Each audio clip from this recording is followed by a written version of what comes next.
Hello everyone, welcome back to Nimbus academy.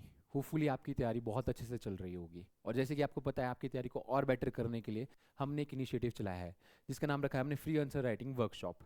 इसमें बहुत सारे एस्पिरेंट बहुत अच्छे से पार्टिसिपेट कर रहे हैं, हमारे को बहुत सारे आंसर्स भी लिख के आ रहे हैं एंड हम उनको जल्दी से जल्दी इवेल्युएट करके आपको प्रोवाइड करने की कोशिश कर रहे हैं। ठीक है, तो होपफुली आपका ये जो आपका वर्कशॉप है ये आपको आपके प्रिपरेशन में आपकी हेल्प कर रहा होगा, आपकी आंसर राइटिंग इंप्रूव कर रहा होगा। और हमने भी देखा कि बहुत सारे बच्चों की जो अब आंसर राइटिंग है वो इंप्रूव भी हो रही है ना। वो सजेशंस पे वर्क भी कर रहे हैं और अच्छे से आंसर राइटिंग भी कर रहे हैं। तो मैं भी आपको बताऊंगा आज कि कैसे आंसर लिखना है। जो मैंने कुछ कॉपीज वैल्यूएट किए हैं उनके आंसर्स वो भी दिखाऊंगा आज आपको। और आज मेरा टॉपिक है आईआर पे। फर्स्ट ऑफ ऑल, जो लास्ट टाइम मैंने आपको क्वेश्चन दिया था उसको डिस्कस करेंगे मनरेगा पे। फिर हम देखेंगे कि बेस्ट कॉपी कैसी है। ठीक है, और आज का एक टॉपिक भी डिस्कस करेंगे एंड आपको क्वेश्चन भी दूंगा मैं आपको। तो लास्ट टाइम हमने क्या क्वेश्चन दिया था, MNREGA represents right based welfare architecture. ठीक है, तो हमने क्या करना है इसमें, discuss how propose structural changes may alter its constitutional and social character, है ना। तो मनरेगा आपको पता है रिसेंटली गवर्नमेंट ने मनरेगा को चेंज करने के लिए प्रोविजन लाया है ना। तो क्या प्रोविजन है? First of all, it is a right based welfare architecture है ये already. Discuss how propose changes, जो चेंजेस हो रहे हैं उससे स्ट्रक्चरल चेंजेस क्या आएंगे and constitutional and social character में क्या बदलाव आएंगे वो देखना है हमने। ठीक है, तो आपको पता है कोई इंट्रो देना है फर्स्ट ऑफ ऑल। तो इंट्रो में क्या था, मनरेगा ठीक है कब आया था आपका, guarantee act 2005 represents a paradigm shift from discretionary welfare to a right based welfare architecture, है ना। क्या हो गया, grounded in constitutional values of dignity, equality and social justice. क्या प्रोवाइड करता है? Dignity, equality and social justice by legally guaranteeing employment. It operationalises socio economic right implicit in the article 14, 21, 39 एंड 41 of the constitution. तो ये article implicit है इसमें। ठीक है, however proposed and ongoing structural changes risk it's altering both it's constitutional character and social character की outcomes. क्योंकि हमसे ये पूछा गया है तो हमने ये भी इंक्लूड किया इस आपके इंट्रोडक्शन में कि क्या कर रहे हैं। जो प्रपोज चेंजेस है वो चेंजेस, जो स्ट्रक्चरल चेंजेस आएंगे उसकी वजह से क्या हो सकता है, कॉन्स्टिट्यूशनल एंड सोशल आउटकम में चेंजेस आ सकते हैं आपके। ठीक है, अब हम एक बॉडी देंगे आपकी संसद की, क्योंकि पहले पूछा था मनरेगा क्या है, राइट बेस्ड वेलफेयर है आपका आर्किटेक्चर है। तो वो एक्सप्लेन करेंगे कैसे। First of all, legal entitlement for what employment is statutory right enforceable by law, है ना। Failure to provide work 15 days में आपको इसमें क्या करना है, वर्क प्रोवाइड कराना है। देन कॉन्स्टिट्यूशनल फाउंडेशन है इसकी, article 21 right to life, article 39 equitable distribution of resources and article 243G role of panchayat in implementing the work. ठीक है, आर्किटेक्ट रोल आपका, role of panchayat in implementation है आपका जी वाला। ठीक है, then next is demand driven है आपका framework, worker demands employment the state is obliged to provide it. तो बॉटम अप अप्रोच दिखती है हमारे को यहाँ पे, strengthening democratic decentralisation, focus on rural poor, जैसे आपका वुमन, SC ST, तो वनरेबल कम्युनिटीज में इसको सपोर्ट किया जा रहा है। आपको पता है इसका डाटा ये आता है कि 50% से ज्यादा अभी आपका जो भी इसमें वर्क प्रोवाइड किया जाता है वो आपको किसको वेलफेयर करता है, वनरेबल सेक्शन को वेलफेयर प्रोवाइड करता है। देन प्रपोज स्ट्रक्चरल चेंजेस क्या है मनरेगा में, है ना। Mandatory Aadhaar based payment system ये डाला जाएगा इसमें, है ना। National mobile monitoring system, budgetary rationalisation and payment delays, centralisation of wages, rates and planning, increase use of technology based compliances. 100 days से 125 डेज हो चुका है। ठीक है, 7 डेज में ही पेमेंट आपको मिलनी चाहिए। देन आपका जो डिस्ट्रीब्यूशन है ऑफ फंडिंग वो आपका क्या होगा, 90:10 या 40:60 हो चुका है ना। तो ये आपके प्रपोज चेंजेस थे इस स्कीम में। देन आपका इंपैक्ट क्या होगा ऑन कॉन्स्टिट्यूशनल कैरेक्टर देखेंगे पहले हम, dilution of right based nature. ठीक है, प्रोसीजर हर्डल्स आ जाएंगे आपका, आधार सीडिंग से, डिजिटल अटेंडेंस से, risk turning right into a conditional entitlement, exclusion error हो सकता है, undermine enforceability. The next is erosion of federal and local autonomy, greater central control weakens panchayati raj institution contradicting article 243। Then judicial and justiciability at risk, क्या होगा आपका, delayed payment and administrative bottlenecks, weaken the ability to claim unemployment allowance, reducing legal accountability, ये changes आ जाएंगे आपके। Then हम देखेंगे impact on आपका सोशल कैरेक्टर्स क्या आ जाएंगे। ठीक है, आपका एक्सक्लूजन ऑफ मोस्ट वल्नरेबल हो सकता है आपका, डिजिटल डिसएडवांटेज क्या होता है, elderly, woman and migrant and illiterate workers, है ना। Undermine the inclusive ethos of MNREGA, ये आपके न्यू टेक्नोलॉजी से इतना नहीं समझ पाते न्यू टेक्नोलॉजी को, है ना, इतना रिलेट नहीं कर पाते, इसलिए इनका undermining the inclusive ethos of MNREGA ये चांसेस हो सकते हैं। From social protection to labour management, shift from welfare and livelihood security to cost efficiency and surveillance based governance की तरफ जा रहे हैं हम, जो प्रॉब्लम क्रिएट कर सकता है। जेंडर एंड इक्विटी कंसर्न्स क्या है आपके, reduced work days and delays disproportionately affect woman, impacting households, nutrition, economic care. अगर आपकी ये स्कीम इंप्लीमेंट नहीं हुई तो उसका कितना, क्योंकि बहुत सारी ऑपोजिशन सरकार क्या कर रही है, इसका विरोध भी कर रही है, तो क्या प्रॉब्लम क्रिएट हो सकती है वो हमने यहां से देखना था। ठीक है, नेक्स्ट इज आपका वे फॉरवर्ड क्या देंगे हम, Reaffirm Manrega as a constitutional social security instrument, not a fiscal burden. Balance technology with accessibility, ensuring opt-outs and grievance redressal. Very important. Then from social protection to labor management देखनी हमने. Shift from welfare and livelihood security to cost efficiency and surveillance based governance. इसमें improve देना है. Gender and equality concerns को ध्यान देना है. Reduce work days and delay disproportionately affect women and impacting household nutrition care. हमने इन चीज़ों को ध्यान देना है कि हमने क्या करना है. ये चीज़ें आपकी डेवलपमेंट में रोड ब्लॉक बन के ना आए. तो हमने कंक्लूजन क्या देना है. MNREGA strength lies in right based participatory and constitutional character. Structural changes that prioritizes administrative efficiency over the inclusion risk, transforming it from a social guarantee into a technocratic scheme, thereby weakening both its constitutional promise and social legitimacy.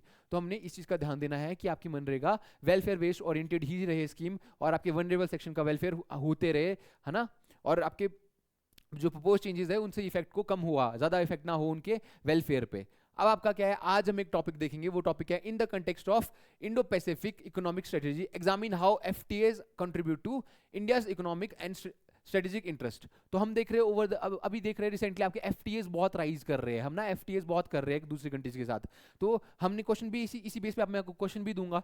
तो इसमें क्या बात हो रही है कि Indo Pacific economic strategy में examine how FTAs contribute to India's economic and strategic interest. कैसे एफटीए बेटर कर रही है और स्ट्रेंथन कर रही है हमारी economic and strategic interest. FDA कैसे इंपॉर्टेंट है हमारे लिए, ठीक है. तो एफटीए क्या होता है, in India's Indo Pacific economic strategy the Indo Pacific has emerged as the center of global economic growth and strategic competition, है ना. आपका इंडो पैसिफिक बहुत इंपॉर्टेंट, आपका एक रीजन एस्टेब्लिश हुआ है. In this context free trade agreement have become a key instrument through which India advances both its economic objectives and strategic interest, complementing its vision क्या हमारे इंडो पैसिफिक का, free open inclusive and rule based Indo Pacific. तो हम यहाँ पे क्या कर रहे हैं, एफटीए से ये चीजें प्रमोट कर रहे हैं और ज्यादा, ठीक है. तो आपका एफटीए से आपकी ये सब चीजें आपकी क्या हो रही है, प्रमोट हो रही है. क्या प्रमोट हो रहा है आपका, free open inclusive and rule based Indo Pacific.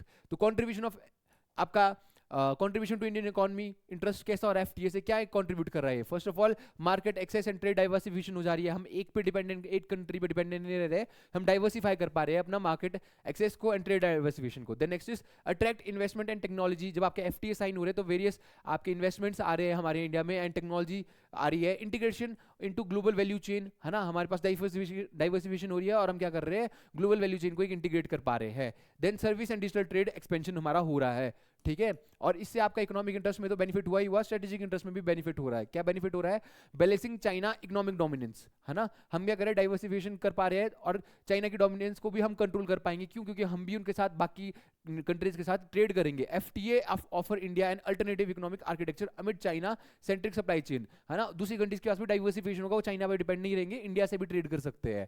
Reduce vulnerability to coercive trade practices and economic dependence. The next is strengthening strategic partnership.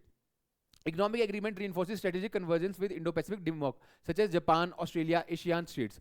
Complement security frameworks like acquired through economics engagement. तो आपकी क्या होती है, जब भी आप trade agreements करते हैं तो आप स्ट्रेटेजिक पार्टनरशिप की तरफ भी मूव करते हैं. The next is rule setting and norm shaping.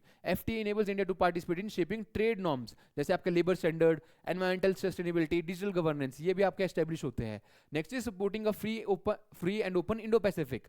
Trade openness strengthens regional stability by promoting interdependence and economic resilience, aligns with India's active policy and Sagar vision. Very important, ठीक है. ये contribution है strategic partnership. Then इसका way forward क्या देखेंगे हम, आपका pursue balanced interest based FTA rather than tariff centric agreements. Next is strengthens domestic manufacturing and export competitiveness, aligns FTA with supply chain resilience initiatives and sustainable development goals. Then conclusion क्या देंगे हम इसमें, in the Indo-Pacific context FTAs are not merely trade instrument but strategic tools that advance India's economic resilience, geopolitical influence and regional leadership. When aligned with domestic reforms and strategic partnership, FTA can significantly enhance India's role as a credible economic and strategic role, ये इनका बढ़ा सकता है India का. Done. ये आपका एक FTA का इंपॉर्टेंस बताया कि एफटीए अगर हम लाते हैं तो क्या आपका बेनिफिट हो सकता है, ठीक है. उसी के बेस पे आपका एक क्वेश्चन है, आप देख रहे हैं रिसेंटली इंडिया ने 2 एफटीए साइन किए थे, आपके ओमान के साथ एंड आपका न्यूजीलैंड के साथ. उन्हीं के बेस पे एक क्वेश्चन है आपका यहाँ पे, examine the expected impact of the India New Zealand FTA on India's export competitiveness and market diversification. ठीक है, ये आपका क्वेश्चन है, ये आपने अटेम्प्ट करना है और मेरे को भेजना है आज, ठीक है. 6 to 9 आपको पता है विंडो ओपन होती है ना. तो लास्ट पेपर जब हम एनालाइज कर रहे थे उसमें से आपके टॉप परफॉर्मर ऐसे सारा ही बच्चे आपके बहुत अच्छा परफॉर्म कर रहे हैं, बट मेरे हिसाब से जिन्होंने 4 बहुत अच्छे आंसर लिखे थे वो है आपके शिवानी बहुत अच्छा आंसर लिख रहे हैं, अभिषेक, अंजलि कुमारी एंड निशा। आप चारों के बहुत अच्छे आंसर है, आप और अच्छे से अटेम्प्ट करते रहे, आप आंसर राइटिंग करते रहे, आप बहुत आगे इनसे अच्छे मार्क्स स्कोर कर सकते हैं। ऐसा नहीं कि बाकी बच्चों के अच्छे आंसर नहीं है, वो भी बहुत अच्छा परफॉर्म कर रहे हैं, ठीक है। और मैं आपको लास्ट पेपर से एक बेस्ट कॉपी दिखाना चाहता हूँ, है ना, अभिषेक की कॉपी है ये। क्वेश्चन है आपका, MNREGA represents right based welfare, ठीक है। Architecture discuss how propose structural changes may alter it's constitutional and social characters, ठीक है। तो आपने देखो इन्होंने इंट्रोडक्शन बहुत अच्छी दी है। MNREGA is a central sponsored scheme launch in 2005, आपका एक डाटा हो गया, फैक्ट हो गया, design to provide guaranteed rural employment as a form of social security, done. अब आपका इन्होंने सीधा representation of right based welfare, कैसे जनरेटेड एम्प्लॉयमेंट, कैसे 100 डेज ऑफ वेज एम्प्लॉयमेंट, तो यहाँ पे इन्होंने आर्टिकल भी पुट किया, article 39A and 43 right based welfare ensure करा है। देन इक्विटी मेजर्स, क्या मेजर इक्विटी के, 1/3 female participation reflection, article 14 to 18 right to equality, बहुत अच्छे एग्जांपल्स यहाँ पे पुट किए गए हैं। Propose changes and altering impacts क्या हो गया आपके, है ना, मनरेगा ऐप इन्होंने डाल दिया, डिजिटल डिवाइड हो गया, एक्सक्लूजन ऑफ डिजिटली इलिटरेट्स हो जाएगा। देन आपका ग्लिचेस भी हो सकते हैं ऐप में, डिलेड वेज पेमेंट हो सकता है, आपका एग्जांपल दिया है, central government paid 2744 crore to West Bengal leads to social distress, ये भी इन्होंने एग्जांपल, देखो जो भी आप पॉइंट लिख रहे हो उसको पीछे एग्जांपल आप कोट कर रहे हो और आर्टिकल्स भी डाल रहे हो, तो वो बहुत अच्छा आंसर बन जाता है आपका, ठीक है। Aadhaar based attendance and DBT, exclusion of women, elderly, SC/ST, article 21 due process and article 14 equality पे हैम्पर करेगा। Centralisation and reduce panchayat role via digital monitoring, weakens grassroots democracy, example भी दिया 73rd constitutional amendment, shift from wage employment to asset creation, excessive convergence of other schemes, ये दिखाया गया है। तो एक लास्ट में वे फॉरवर्ड या कंक्लूजन भी बहुत अच्छा दिया है, hence reform must right based inclusive constitutional aligned to preserve its social justice character, ठीक है। तो क्या बोल रहे हैं, reform must remain right based inclusive constitutionally align to preserve with social justice character. तो बहुत स्मॉल जैसा इन्होंने कंक्लूजन दिया, पर वे फॉरवर्डिंग वाला कंक्लूजन है जिसमें बोल रहा है कि आपका राइट बेस्ड होना चाहिए, इंक्लूसिव होना चाहिए, डन। तो आप भी ऐसे ही आंसर लिखते रहे और इंप्रूव करेंगे, देखेंगे आप भी जब आप इस सीरीज में हम बहुत काफी आगे तक पहुंच जाएंगे तो आपका भी आंसर्स में क्या देखेगी, एक इंप्रूवमेंट दिखेगी। तो आज के लिए इतना ही, आप क्वेश्चन अटेम्प्ट कीजिए और मेरे को सेंड कीजिए। Thank you everyone.